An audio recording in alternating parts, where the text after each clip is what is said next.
Hello, Vikings. Today we are working on documents D and E. We are still gathering information so that we can answer our essential question of how did the Nile shape ancient Egypt?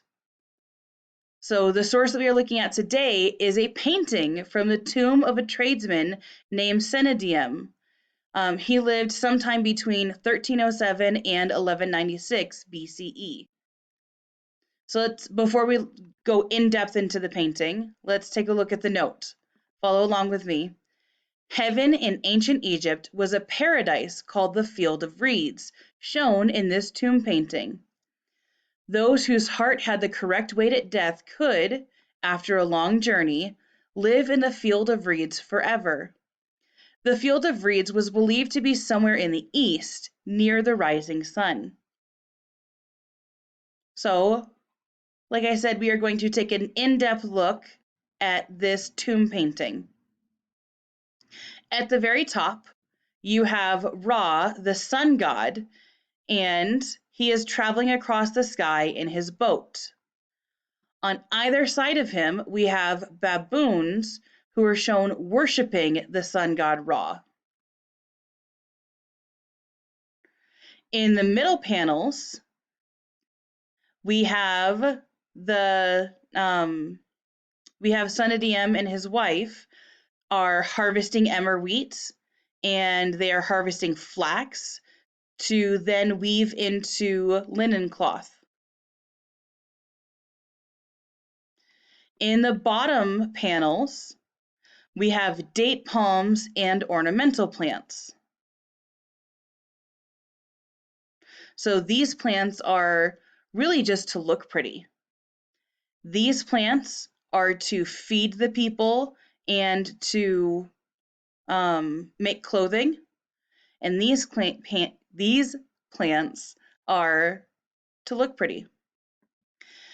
And then the border and the channels around where they lived is the Nile River and the irrigation canals.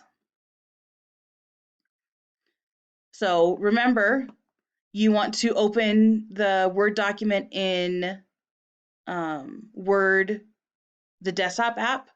You don't want to open it in Teams because you want to be able to, if you need to, zoom in. Wow, look at all that detail. Oh, I didn't tell you. In the top panel, it's Senedium and his wife are meeting all of the gods. Okay, so we have taken a nice close look at it. Now, let's go ahead and read the questions. Number 1, the middle panels of this tomb painting show the deceased and his wife engaged in various activities. What kind of activities are they? Number 2, what natural and man-made objects can you identify in the bottom 3 panels? So we have this panel, we have this panel, and we have this panel. Again, this is where you're going to want to zoom in. So for question number 2, we are looking for both natural objects and man-made objects. So what do we see here? Number 3, what would disappear from this picture of paradise if the Nile weren't present? So if all of this water along the borders and the channels between the lands were not there, what would disappear?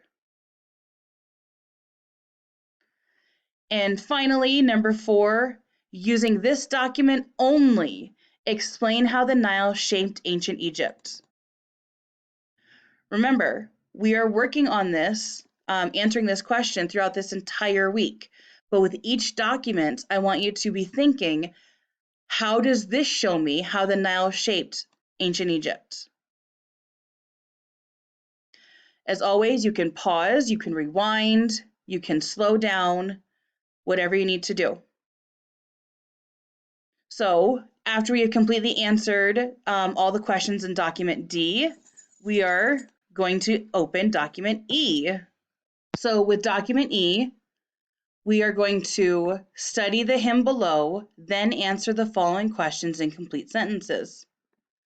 Follow along with me as I read the hymn. This is from the song Hymn to the Nile, written about 2100 BCE, so about 4,000 years ago. Hail to you, O Nile, spring from the ground, come to keep the land alive, who floods the fields that Ra, remember Ra was the sun god, has created to make all the animals live, who produces barley and makes wheat grow, that the temples might be in festival. If he is sluggish, noses suffocate. Everyone is impoverished. If he rises, the land is in exultation, and everyone is in joy. I mean, there are a couple words in here that I don't know. So when we are not taking a test and we have the tools available to us, what should we do when we don't know a word? We should Google it. Thank you. So the first word that I don't know is barley. So I'm going to copy that. I'm going to go over here to my trusty dusty Google, and I'm going to Google it. Okay, I see a bunch of pictures of what looks like, I don't know, looks like wheat, I guess. Barley is a cereal grain that people can use in bread, beverages, stews, and other dishes. Oh, that makes sense. Okay, so barley is a plant that people eat. All right, that makes sense because it's saying, Hail to you, O Nile. It's the spring from the ground, keeps the land alive. It floods the fields that Ra created, and it makes the animals live. The Nile produces barley and makes wheat grow, and the temples might be in festival. What in the world does that mean? The temples might be in festival. Well, I know a festival is like a party, so, oh, that makes sense. The temples, meaning like the religious temples, are in festival. They're celebrating because there's so much barley and wheat and animals, and the land is alive.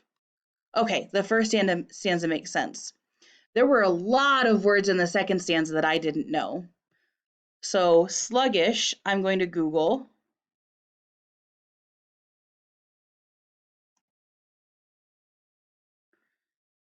Slow moving or inactive, lacking energy or alertness, slow to respond or make progress. Yeah, that makes sense. So if he is sluggish, who is he? No, not the Nile. The Nile's not a he. Ah, Ra, the sun god. If he is sluggish, what happens? Noses suffocate.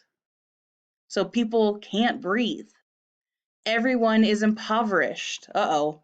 I don't know what that word means either, so away we go, back to Google. Of a person or area.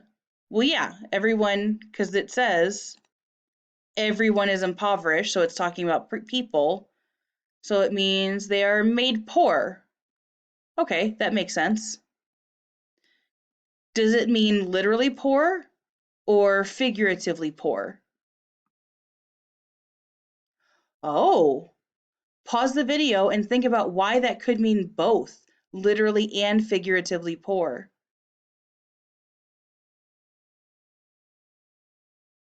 Welcome back. Thank you. If he rises, oh my gosh, I've forgotten who he is again. That's right, Ra, the sun god. If he rises, the land is in exultation and everyone is in joy. Last one that we're going to look up. Exultation, a feeling of a triumphant elation or jubilation, rejoicing. Oh, that's a lot of words that I don't know either. So I am going to ask for the simple definition.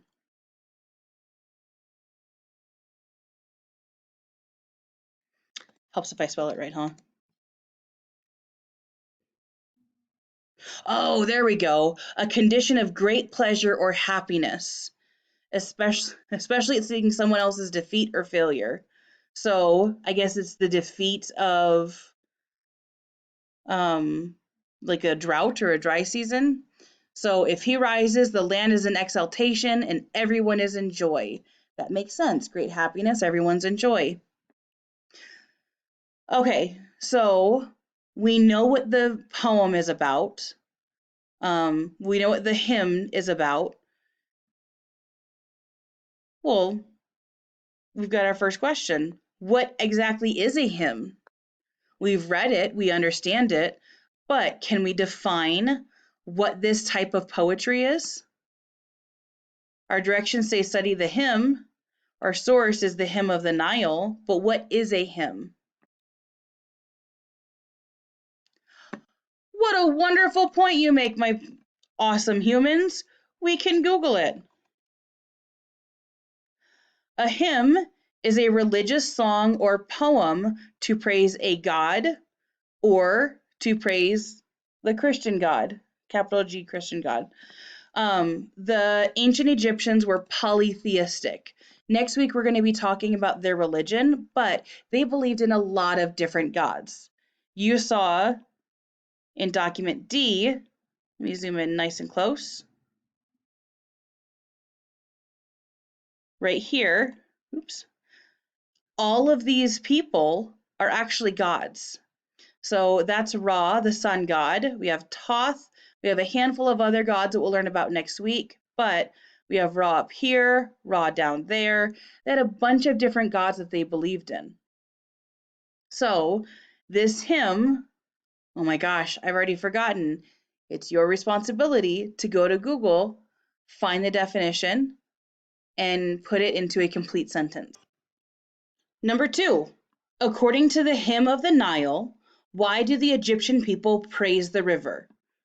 So we know that this is a hymn about how awesome the river is, sometimes, usually. So the first stanza is about the greatness of the river and all that it provides. The second stanza is what happens when the river doesn't provide. So why do the Egyptian people praise the river?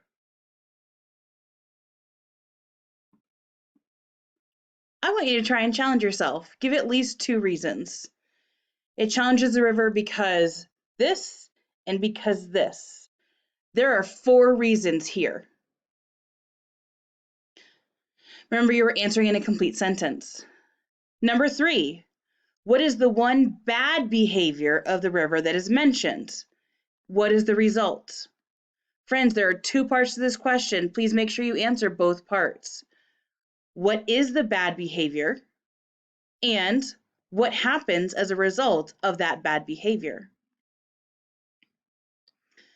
Number 4, the famous Greek historian Herodotus once wrote that Egypt is, so to speak, the gift of the Nile. What did he mean, and was he right?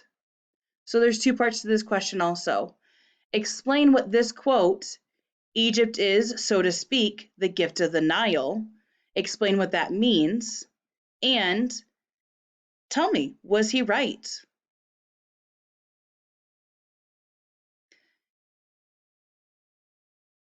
And our last question, how does this document help you answer the question, how did the Nile shape ancient Egypt? So everything that we got from this hymn, how does that show us how the Nile shaped ancient Egypt? As always, you can rewatch the video, you can contact me or Miss Dodge for help, and you're doing awesome. Make sure you finish both documents before class tomorrow so that we can hit the ground running on Friday with our claim and our evidence and our reasoning. Be good people, make good choices. Go Vikings.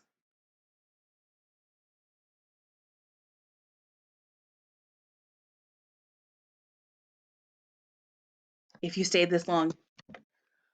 Look at my dog. Say hi. Okay, bye.